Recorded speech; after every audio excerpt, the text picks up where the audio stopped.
ગોલની ઘાટ પર ખૂબ માર મારવામાં આવ્યો, છતાં પણ સહન કરી ગુરુની આજ્ઞા ફળવા ન દીધી અને અદ્ભુત સુગત ભાવનું દર્શન કરાવ્યું. એવું ને એવું જ સુગત ભાવનું દર્શન પ્રગટ ગુરુહરિ પરમ પૂજ્ય પ્રેમ સ્વરૂપ સ્વામીજીએ કરાવ્યું. એવો એક પ્રસંગ આપણે સૌ નિહાળીએ.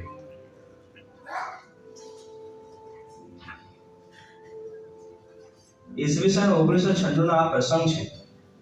ગુરુહરિ સ્વામી શ્રી પારસીપની મંદિરના નિર્માણ માટે પ્રેમ સ્વામીજીને અમેરિકા મોકલે છે.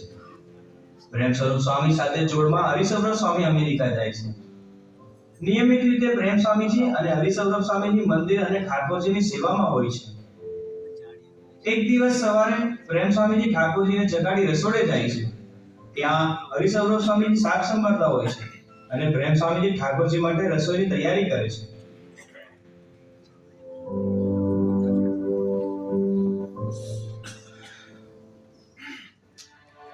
એ સમયે અમેરિકાના એક વડીલ ભગત રસોડે આવીને સીધા જ પ્રેમ સ્વામીને ખખડાવવાનું ચાલુ કરી દે છે.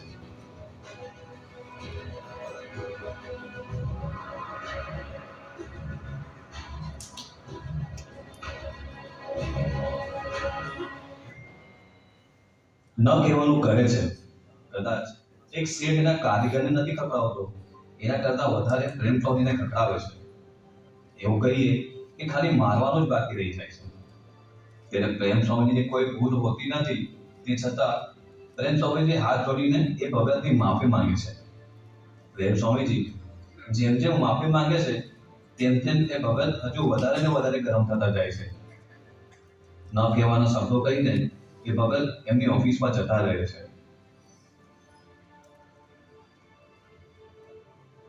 હરિસૌરભ સ્વામી આ બધું જોયા કરે છે અને વિચારમાં જતા રહે છે. પ્રેમ સ્વામીજી તો સ્વામીજીની આજ્ઞાથી પારસીપની મંદિરે સેવામાં આવ્યા છે, પણ આ ભગત કેટલું બધું ખખડાવી ગયા. પ્રેમ સ્વામીજી છતાં પણ કંઈ ના બોલ્યા અને ભગતની માફી માંગતા રહ્યા. બહુ કહેવાય. પ્રેમ સ્વામીજી ફરી રસોઈની સેવામાં લાગી જાય છે.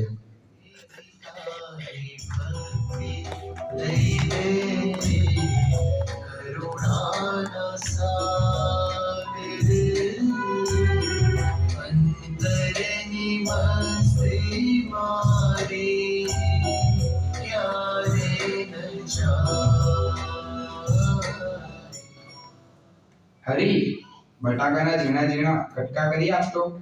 હા સ્વામી.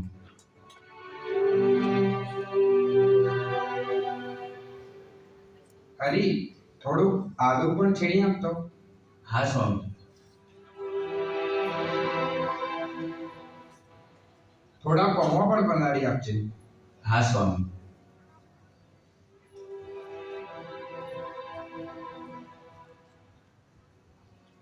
પ્રેમ સ્વામી આ બટાકા પૌવા કોની માટે બનાવે છે?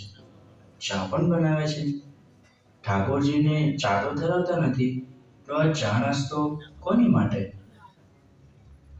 પ્રેમ સ્વામીજી ગરમા ગરમ બટેકા પૌવા બનાવે છે અને સાથે સાથે મસાલેદાર આદુવાળી ચા બનાવે છે. અને એક ડીશમાં બટેકા પૌવા, ચા અને પાણીનો ગ્લાસ મૂકી પેલા ભગતની ઓફિસમાં જાય છે.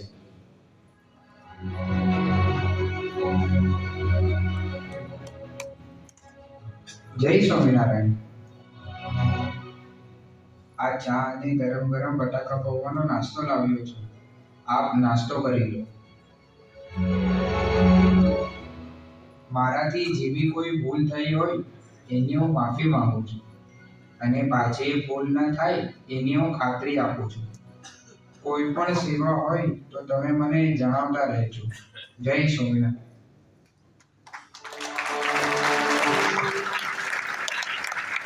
મિત્રો, પ્રેમ સ્વામીજીના આ પ્રસંગમાં આપણે નિહાળ્યું. પેલા ભગત ન કહેવાનું કેટલું બધું કહી ગયા, છતાં પ્રેમ સ્વામીજી બે હાથ જોડીને ઊભા રહ્યા. એક રીતે જોવા જઈએ તો પ્રેમ સ્વામીજી વડીલ સાધુ, બીજું સ્વામીજીની આજ્ઞાથી મંદિરે સેવામાં ગયા હતા.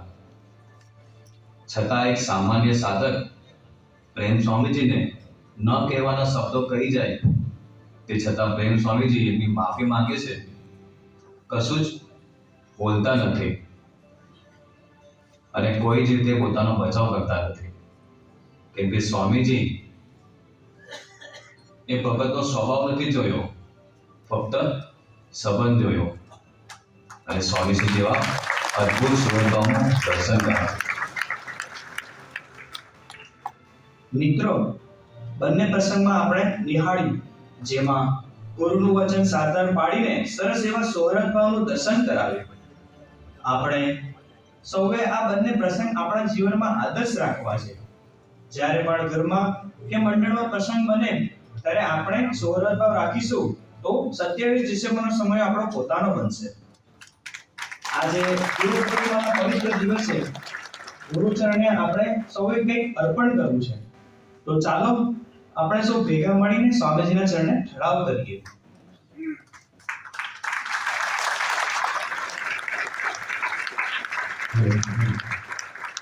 સરસ એવા ઉગના મંડળના મુક્તોએ સરસ મજાનો સંવાદ રજૂ કર્યો.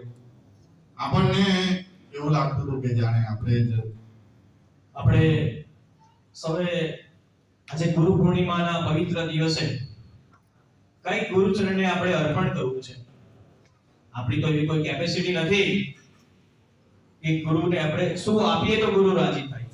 પણ આ બંને પ્રસંગ આપણે સૌએ નિહાળ્યા તો આપણે ગુરુચરણને આપણે કંઈક સંકલ્પ કરીને આપણે ઘર મંદિર તરફ જવું છે.